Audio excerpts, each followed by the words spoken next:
Welcome to the Mojo Market Report. Here's your hosts, Dave Sturcio and Chris Gucci. What's going on, everybody? Welcome to another episode and edition of the Mojo Market Report right here on a Thursday. It is Dave Sturcio. It is Chris Gucci right here at Chop Studios, and we are very, very, very excited to launch the NBA with all of you guys who have invested your money all season long with the NFL, and you started to sprinkle a little bit of cash on the prop bets. But now it is here. We'll get into that in a little bit. We got to get into last night's NBA action first before we get into all that, because I did slap another prop bet last night. I'm riding this hot train that is Jalen Brunson. He went off again last night for 28.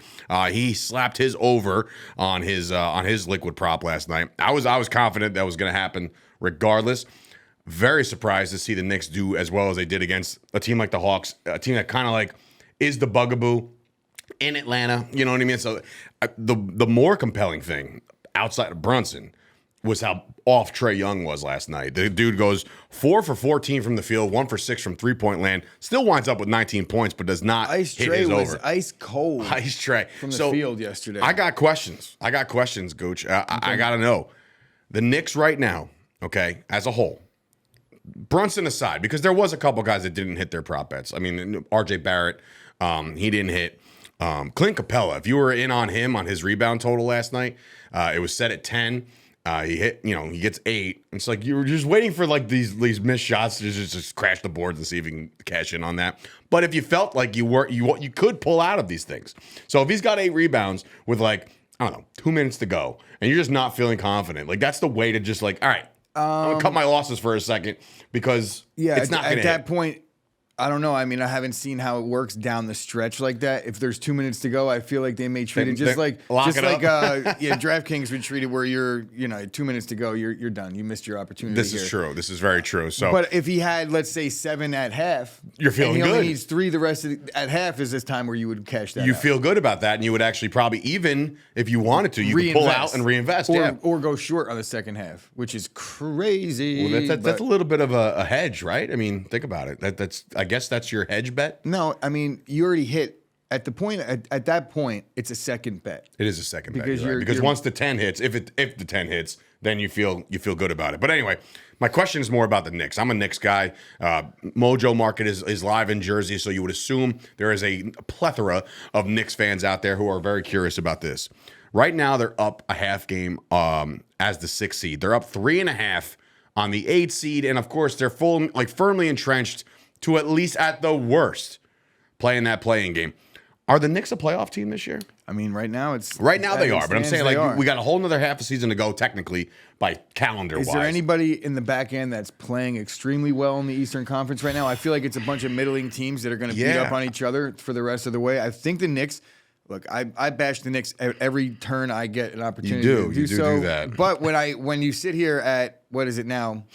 Mid to end of February. Yeah. And the Knicks are still sitting pretty in a firmly entrenched in a Heat playoff have lost spot. And they're playing their best basketball right now that they've been all season. They feel like they're gelling. I feel like they're gelling. And what I will say is this. I'm going to go as far as this.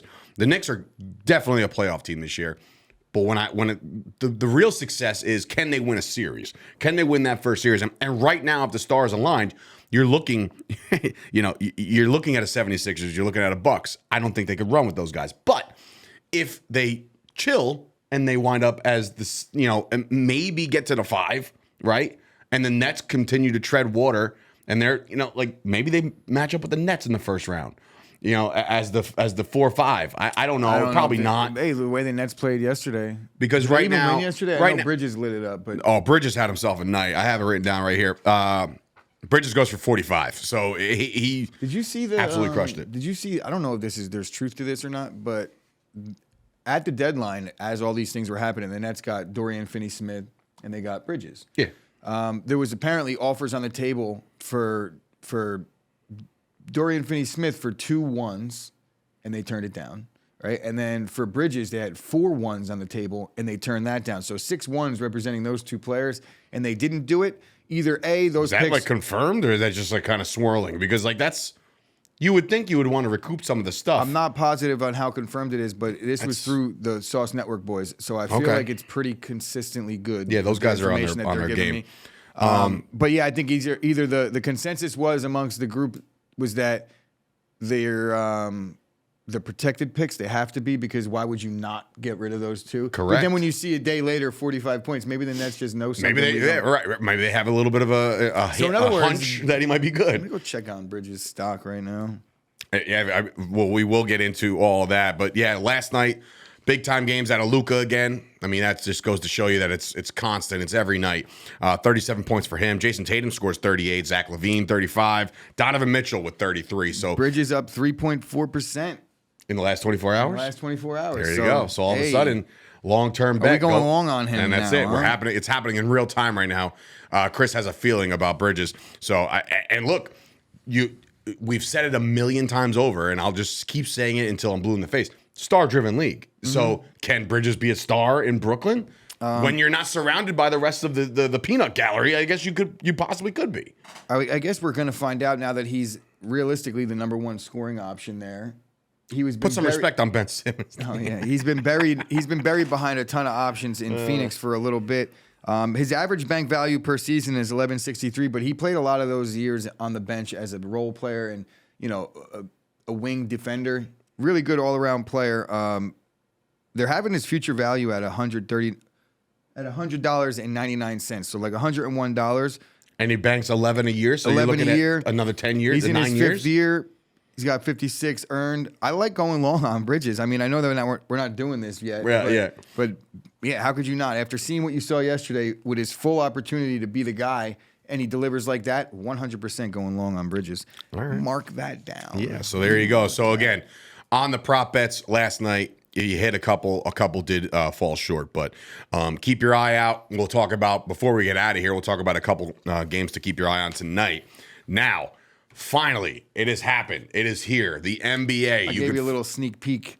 You did. The NBA is officially here, and we can finally start comparing some careers and start doing some kind of, the stuff that we love to do for the NFL. It is here now. So now it's time to start comparing some players. Who are you going long on, career-wise? Who are you going short on? Who you think is going to exceed their expectations? Who you think is going to fall short?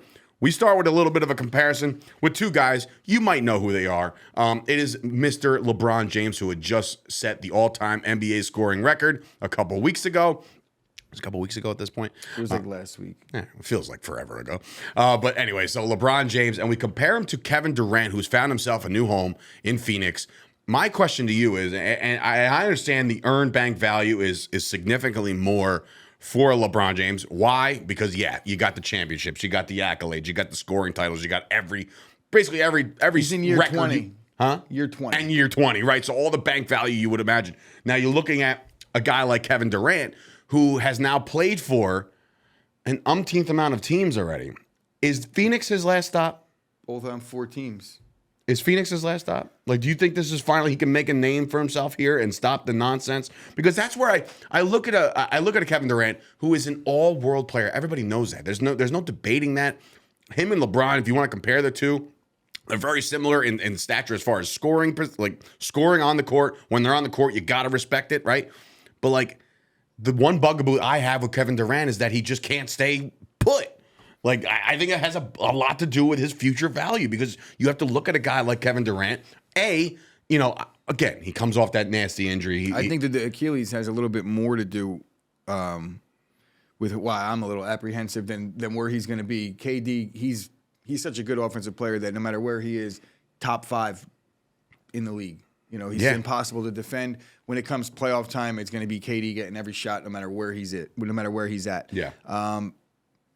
Yeah, I mean, the Nets traded him. Apparently, he was demanding the trade, and he kind of forced his way to Phoenix, but we didn't really get to see that in the media play out because Kyrie took care of all the media, the noise.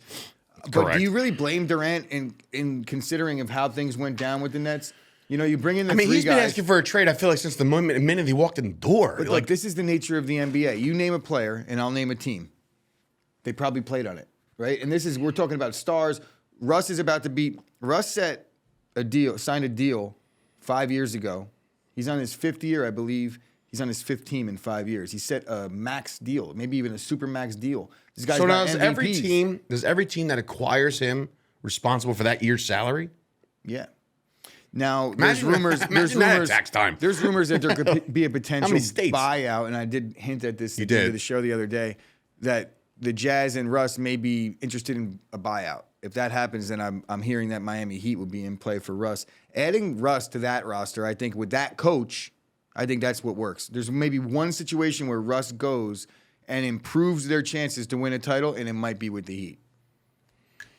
Would I take him on the Knicks? Yes. Yeah, I would. Stop. Listen, I like Russ. Bro. I think he catches a bad rap. I understand it, but you're overshadowed by the guy we're talking about right now, the king of the NBA, Now, LeBron if James. the Knicks fans are like, I wouldn't take Russ. That's like the Jets fans saying I wouldn't Say, take give me a Rodgers. break, Stop bro. it. The Knicks aren't Just winning stop. a title with or without Russ, but get some excitement in the Garden. Bring a star 100%. there. Have a star. They haven't had a play for star you. there, and for I mean, look, they're trying to make stars there, but I just it is what it is with that one. And honestly, what's the harm? Russ will be gone by next year. Exactly. There's literally no harm in it. You take a flyer on a team right now where the Knicks are right there as far as like they're a star away from being a 4 seed possibly and moving up a little bit, not much, But if a I'm little Russ, bit. if I'm Russ and I get bought out by the Jazz, I have zero interest in going to the Knicks for the remainder.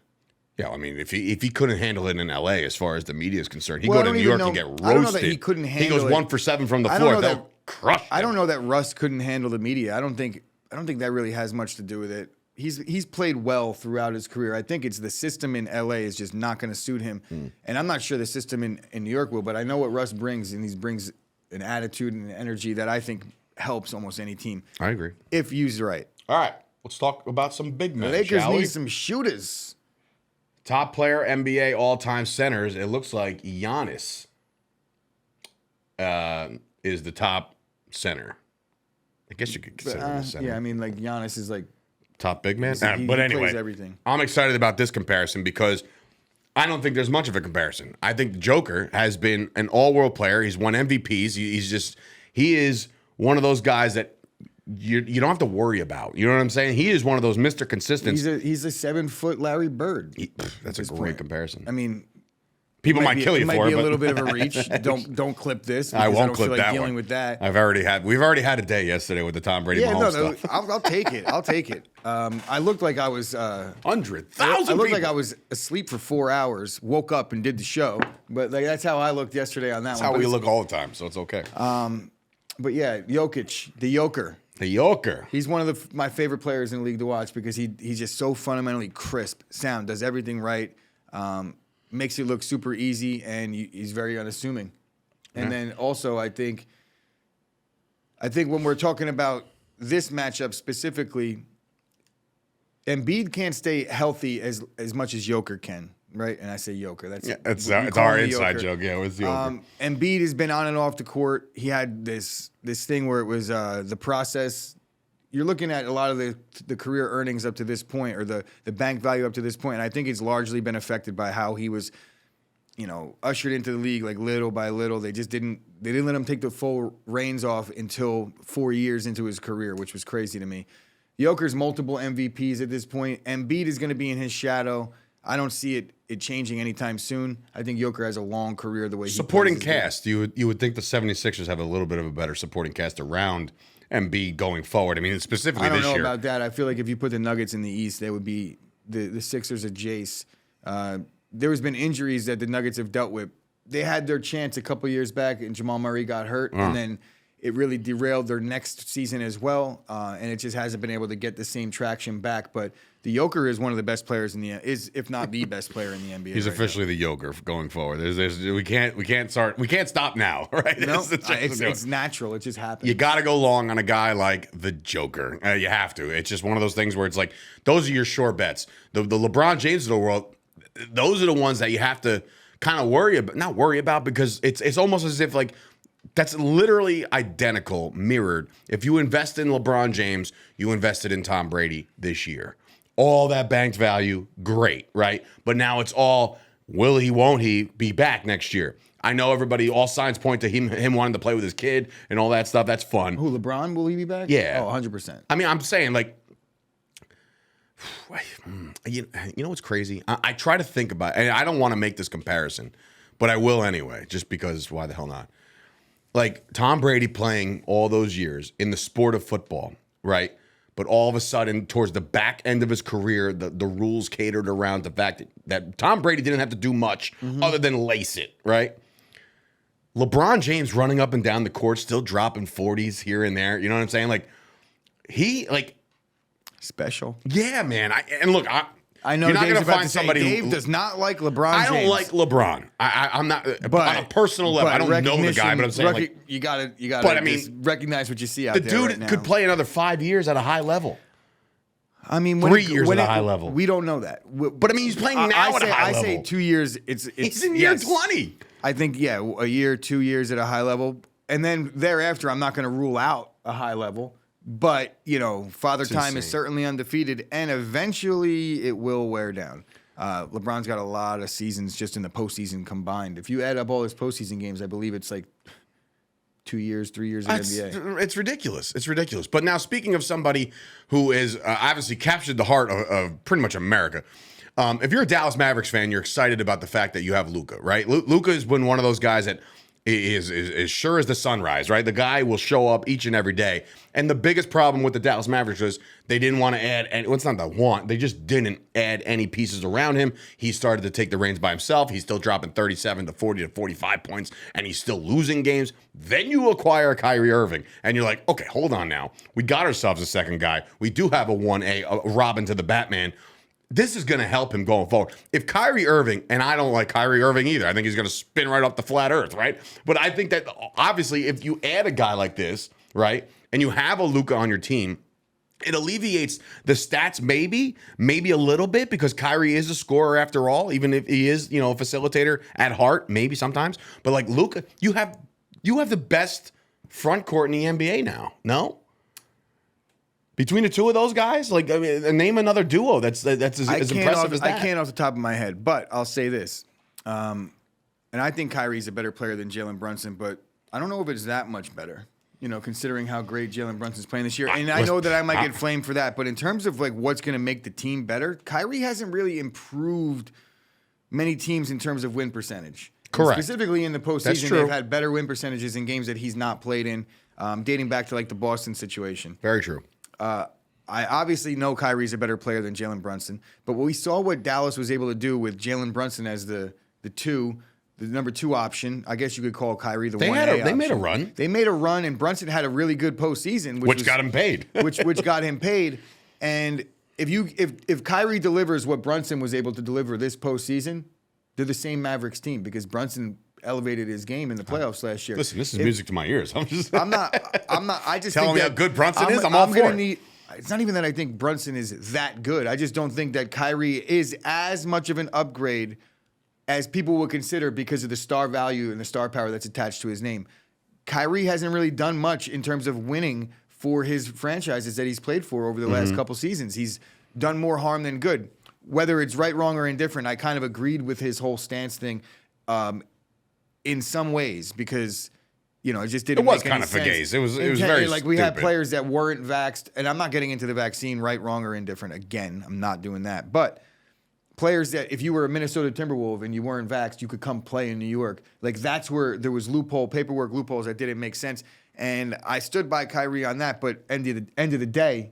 It was very detrimental to his it's very detrimental character, his to career. I don't know that he's going to run into the same vaccine issues in Dallas. No, but no, not at all. But I don't think it's not a thing anymore. So you don't have to worry about it. I'm not sure it's a thing at all, regardless. But point being is all that just to say I don't think that it makes them that much better as a team. It may help, and I also don't think Kyrie stays after this season. This all stems back to our conversation about Luka. Now the other guy in this conversation is somebody that kind of look.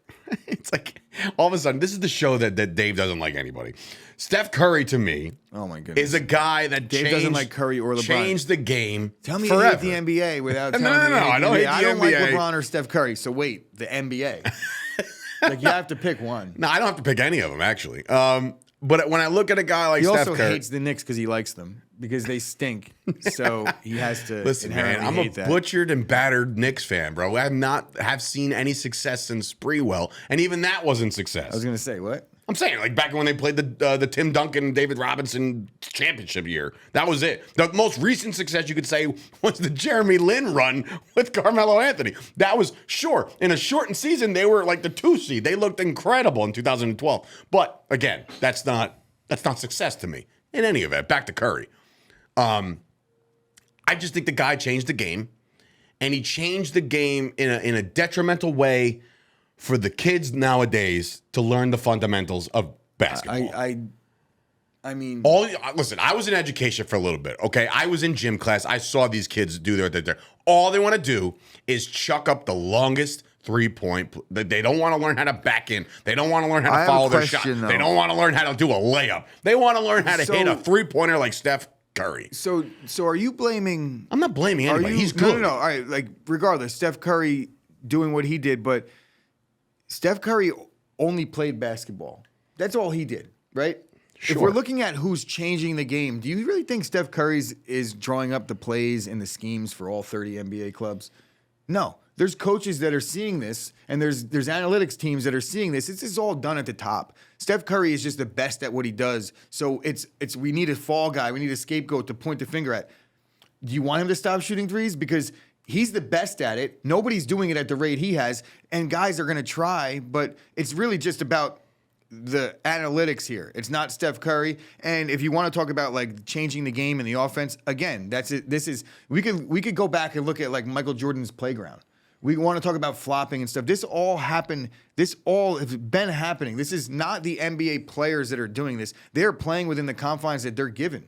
You know, the biggest bugaboo that you could say about LeBron is that he doesn't play in an era where it's tough. Like, give me a break. Do you think LeBron would have it harder if he was allowed to be a little more physical? No, he's a tight end. So so it's like, you know, we're talking about LeBron didn't have to take the abuse. Well, LeBron's not allowed to give it either. You know, you want to talk about changing the game. Shaq should have changed the game, but they wouldn't allow it. They started the hack of Shaq. Shaq was fouled 10 times a play. They couldn't call it because there wouldn't be a game. It's not right? wrong. So they tailor things as players come into the league. They noticed something, and they were like, okay, money, points. Bro, this has nothing to do with Steph Curry. And I'm going long on Steph. Of course you're going long. Because if you want to talk about longevity, that boy is going to be wet for a long time. All right, he's going to hit 3 after 3 after 3. All right, so go long on Steph Curry. As long as he so chooses, he could spot up in the corner and drill it. No doubt. All right, well, look, it's exciting. The NBA's here. We're excited about it. You now can go long and short on players' careers. Career bets are now available. Liquid props now available. Before we get out of here, let's go around the league in the NFL because we do have a couple I didn't know about this. Oh, yeah. No, I spring this on you, buddy. I spring this on you. So around the league in the NBA, in the NFL, just a couple little nuggets here. Calvin Ridley reinstated, or at least applied for reinstatement. So he's excited. I saw a tweet that he put out, was a smiley face to Schefter's tweet. So Calvin Ridley trying to get involved there. So start doing your due diligence on a Calvin Ridley as far as the Mojo Market is concerned. The Derek Carr saga is getting a little bit murky because now it's like all eyes are on what the New York Jets are going to do. They feel like they're the first domino to fall. But I ask you this is the concerning thing that I have with the Derek Carr situation. Here's, I think, in Dave Sturchio's opinion, of the Jets' pecking order as to what they want. 1, Rodgers, clear, not a debate. 2, Carr. The problem I have is, if you wait, you might lose option 2. And what if option 1 decides I'm staying in Green Bay, or I'm retiring, or I'm going to Vegas? The only chance here for like this to all work out and work out the way it needs to work out is if all of these teams that want Derek Carr are also considering Aaron Rodgers, and the execs are all like, all right, we need this chip to fall first. We need to know what Rodgers is going to do. Not necessarily is he going to be traded. Rodgers doesn't hit free agency, but Derek Carr has 20 days to decide before free agency. So it's not like, you know, it's the Derek Carr show right now. And then we could say, hey, am I really in a rush, or could we wait 2 weeks and see if Rodgers does come out with something? Then we have 7 days as the only guy. If Rodgers gets traded, then we know, okay. But if you're Derek Carr, right? If you're then Derek you're taking Carr, one of the suitors out of the mix. Are you waiting for Rodgers to make a decision based off of his little whatever he's on right now, or going through the rest of the week and I don't going think dark and all this stuff? I mean, because think about it. If you're Derek Carr and you're like, okay, The Jets would be fun. They have a great defense built for now. I think if you're Derek Carr and you want to go to a team specifically, and you're like, I understand, you have to have, as a player here, you have to look at the situation and be like, all right, I understand they want Rodgers. I want to go there. I don't think they're going to get him, right? And I still want to be here. Then maybe you wait. But imagine, that's the biggest thing for me. So imagine being Derek Carr and telling the Jets that I have interest in joining your squad. His agent contacts Joe Douglas, and everybody's starting. And I want to do that. Do the Jets have the brass? Okay, and I'm not talking about upper management. I'm talking about the stones. Do the Jets have the stones to say, "Yo, we're actually mutually interested as well," but we got to wait on Aaron Rodgers? That's a slap in the face to Derek Carr. So Derek Carr can turn around and say, I started it off and said, Derek Carr would have to be okay with this. And I don't think he would be. I don't know that he wouldn't be. But here's the thing now. I don't know that he wouldn't be. I think when you're hitting these situations and you're an agent, if I'm the agent, I'm going to look at him and be like, bro, it's Aaron Rodgers. Settle down. Like, let's just let this play out a little bit. And that's what it's going to come down to. It could be a decision. It could be offended. But when it comes down to business, bro, like, I could look at certain situations and be like, look, if it's between me and Joe Buck, they're going to hire Joe Buck, to call a football game. You want to know why? Because everybody knows Joe Buck is the best. I mean, not everybody, but you understand what I'm saying. I love Joe Buck now. Like, everybody knows Joe Buck is better than me at talking sports. Fine, but that's not a comparison. The comparison is here. No. The comparison is all time. Joe Buck's the guy, right? But that's like also Al Michaels is available. Bro. Al Michaels is available. Hey, Al, do you have interest in calling these games? I actually do. Bro, we're talking about a guy. We got to figure out what Joe Buck does first. We're also still talking about a guy that is not Al Michaels, to be fair. This is a guy that's cut by the Raiders. He was cut by the Raiders based off of a direction the teams decided to go in, based off of the fact that they haven't had success with the guy. But he's a very good quarterback. I mean, he's a very good quarterback. There's a couple things here. While we're sitting here and saying Derek Carr, I agree. He's becoming a better quarterback in everyone's eyes because he's available, right? And all the teams that are desperate, and that's what it comes down to. You got to be careful. Derek Carr has got 30. He's 31. He's got how many seasons? He has how many playoff wins? How many playoff appearances? Sure, and there's you can't play in the cold. You get your best. You get the best wide receiver in the league, and your stats get worse. I understand. I think Derek Carr is a good player, but I mean, let's not talk about Aaron Rodgers, Derek Carr. If you have an opportunity to get Aaron Rodgers and a real one, and it's a matter of, are we going to miss out on Derek Carr? Well, you might stink with Derek Carr. So anyway. here's my conundrum. If you're the Jets, and if I'm Derek Carr, I'm going to be like, look, I want to go to the Jets. If they want Rodgers, that's fine. I got other suitors. But that's what I'm saying. So, but if it doesn't work out, call me up. No beef, no harm, no foul. If it all plays out where the Jets kind of tell Carr, hey, listen, we're waiting. We're waiting, right? And Carr's like, that's cool. I'm going to sign with New Orleans. All right, cool. So now Carr's off the board. Then Rodgers comes back and says, you know what? I really love it in Green Bay. I have to finish my career here. Now the Jets are down there too. So now you look at option 3 real quick. Jimmy G. He knows the system because of Salah. I get it. Because of that same insert right away. It's a nice little fallback. I got to give you your flowers just a little bit. I don't like typically doing it all the time, but there is now heavy rumors that Justin Fields might be available. Oh. Yeah.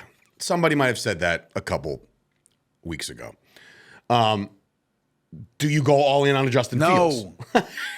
Do you go all in? G. Do you go all in on Lamar Jackson if he's available?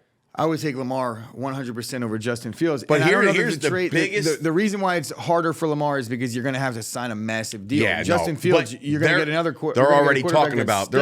They'll pay whatever it takes to get that QB1 in the building for 5 years. Trust me. Woody Johnson going all in right now. Well, then it shouldn't be Rodgers. And play quarterback. If you're going Rodgers, it's going to be a 2-year deal. Correct. But if you think you're built to win right now, it's a Rodgers. It's no debate. Stop the madness. Throw Rodgers right? in the AFC with those quarterbacks. I mean, interesting. It's interesting, but it's very competitive. So we'll see. But here's the problem with the Jets. I don't want to keep harping on it, but let's just say the Jets missed out on Rodgers and Carr, and let's just say Lamar stays put and Fields stays put. Now you're looking at like Jimmy G or like Baker Mayfield or like Andy Dalton. Like these guys are available for your quarterback, and you've already kind of hinted that that Zach's got to sit. Little Taylor Heineke action. Oh boy, Jets are in trouble, man. Make your decision and make it now. Throw the farm at everything that you want. So if you want to make a move, make the move. What if Geno in Seattle can't get it done? Reunited and it feels so good? I don't know. We'll see. All right, before we get out of here, NBA prop bets to look into tonight.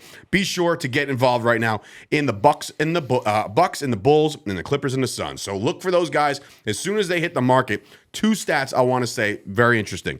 Chris Middleton having himself a year, right? Has not played the Bulls yet. That's weird to me. I mean, it's like he plays all these games. They played the Bulls twice. He hasn't been in any of those games. So interested to see that. You might want to take your chances. But I will say, my slam dunk of the night is somebody that we'll probably be talking about time and time again on the NBA, on the Mojo market, and that's Giannis. My guy played 2 games against the Bulls this year. He is averaging 40. Get involved. His prop bet tonight's going to be points and rebounds. 11 straight. Get in there. 11 or 12 straight for the Bucks. Giannis all day. Giannis time. All day, every day. So do yourself a favor. Do that. And you can also follow us at Mojo, MOJO. That is on TikTok. That is on Instagram. That is on the Twitter machine. And, of course, join the Discord as well. That is the way to do it. I sure as hell know that that's what I want to do. I want to definitely join the Discord because the conversation keeps on going. I want you guys to make your money, invest smart. The NBA is here, career-long bets. That's the kind of stuff that we were all in on with the NFL. The NBA is going to do just much that. And you know what? The turnover, the fluidity? No, it's not a word. Fluidity is a word. I don't know what you're trying to say. So fluidity is the a word. The constant change of these things there's a lot of, damn it, parity. Here we go. Parity. So you could definitely look into the NBA long bets, but again, the prop bets are where you can make money each and every night. So for Dave Sturchio, Chris Gucci, this has been another episode of the Mojo Market Report. Thank you guys for watching. Back here tomorrow on a feel good. It's not a football Friday.